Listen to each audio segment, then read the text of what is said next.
Assalamualaikum warahmatullahi wabarakatuh. Hello class, how's life? I hope you are well, staying safe and healthy. In this meeting, honestly, we will discuss about simple past tense versus present perfect tense. But today we only talking about simple past tense, and next week we will discuss about the present perfect tense.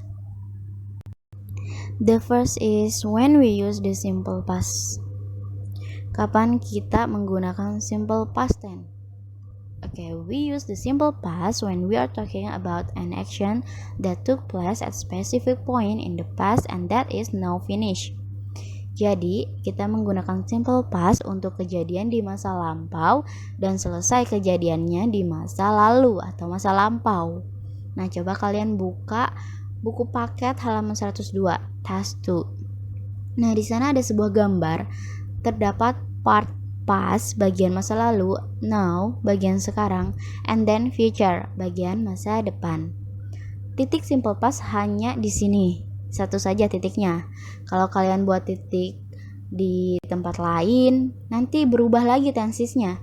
Jadi harus dipahami bahwa titik past hanya satu di sini saja. Jadi kejadiannya terjadi di masa lalu dan selesai juga di masa lalu tersebut. Here there is a time signal that you can use for the past tense. Oke, di sini beberapa time signal atau keterangan waktu yang bisa kita gunakan untuk past tense. These are yesterday morning, last night, last week, last month, and etc. Nah, selain di sini juga banyak ya, bisa kalian lihat. Contohnya banyak juga di internet.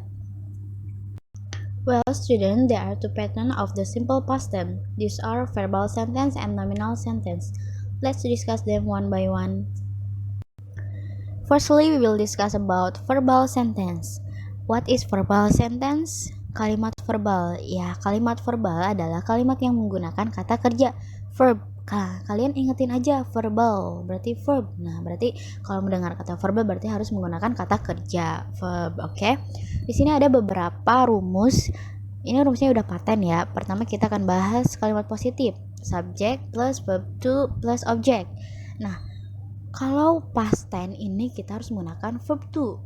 Sedangkan kalau present itu menggunakan verb one. Jangan kebalik ya. Kita lihat di sini contohnya. She wrote a letter. She itu adalah subject. Wrote itu adalah verb to and a letter itu adalah objeknya. Jangan lupa nih, kalau verb 2 dari write itu adalah wrote, oke? Kalau misalnya kita menggunakan write, berarti itu adalah present bukan past. Kalau past itu berarti harus menggunakan verb 2. Lalu selanjutnya ada kalimat negatif. Rumusnya adalah subject plus did plus not plus verb 1 plus object. Nah, kenapa di negatif ini verb 1 miss bukan verb 2 gitu ya? Kenapa? Karena di sini kita sudah ada did. Did ini sebagai pengganti dari past tense, sebagai pengganti dari verb 2. Jadi kalau misalnya ada did, kita sudah tidak menggunakan verb 2 lagi, jadi diganti dengan verb 1. Contohnya, she did not write a letter. Dia tidak menulis sebuah surat. Oke, lalu selanjutnya ada kalimat tanya. Did plus subject plus verb 1 plus object. Nah, ingat ya, karena udah ada did berarti verbnya berubah lagi menjadi verb 1.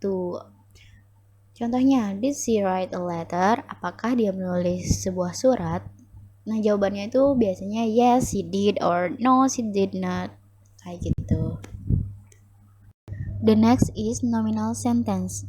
Kalimat nominal, yaitu kalimat yang tidak menggunakan kata kerja atau verb, tetapi menggunakan kata bantu, to be.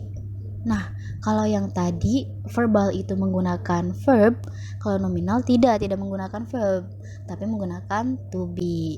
Oke, kita lihat saja di sini rumusnya. Ini juga sama ya, rumusnya sudah paten gitu. Kita lihat kalimat positif. Rumusnya subject plus to be, was or were plus ana. Ana itu adjective, noun, and verb. Nah, untuk simple past tense, to be-nya itu antara was or were. Oke? Nah, kalian harus ingat Jangan sampai kebalik-balik ya.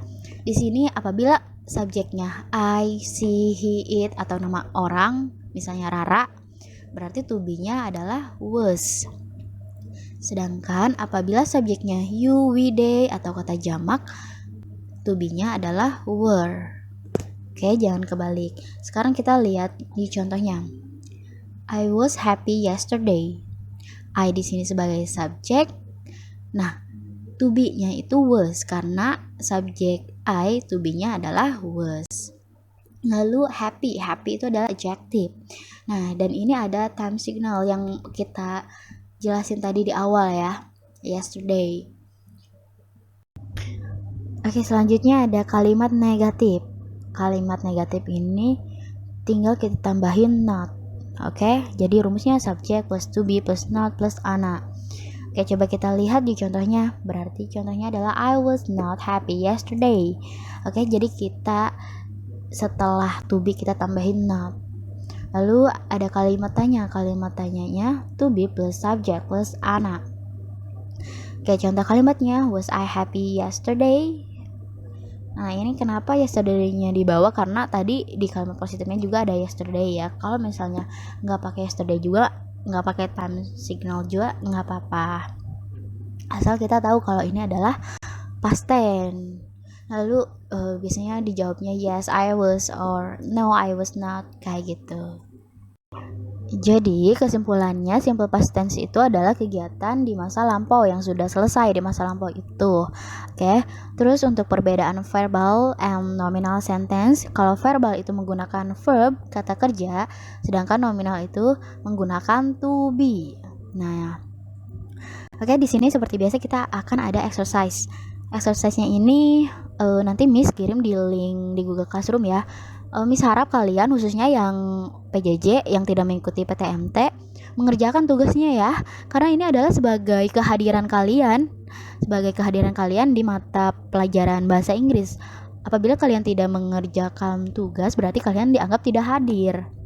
Nah, ini itu merupakan nilai untuk kalian. Nanti di akhir kan pasti ada rekapan nilai kan. Kalau kalian tidak mengerjakan, dikhawatirkan nilai kalian kurang. Semangat, tetap ngerjain. Kalau misalnya ada kesulitan, sekali lagi Miss selalu bilang kan, kalau ada kesulitan apapun tanyain ke Miss ya. Kalian boleh nge-WA Miss, insya Allah bakal Miss bales kok. Kalau misalnya Miss saya nggak bisa masuk ke linknya, atau Miss saya nggak ngerti soalnya, Miss saya nggak ngerti ini nggak ngerti itu, misalnya kayak gitu ya, nggak apa-apa, tanyain aja. Kalian jangan diem aja, jangan malu ya. Jangan malu buat bertanya daripada nantinya kalian diem-diem.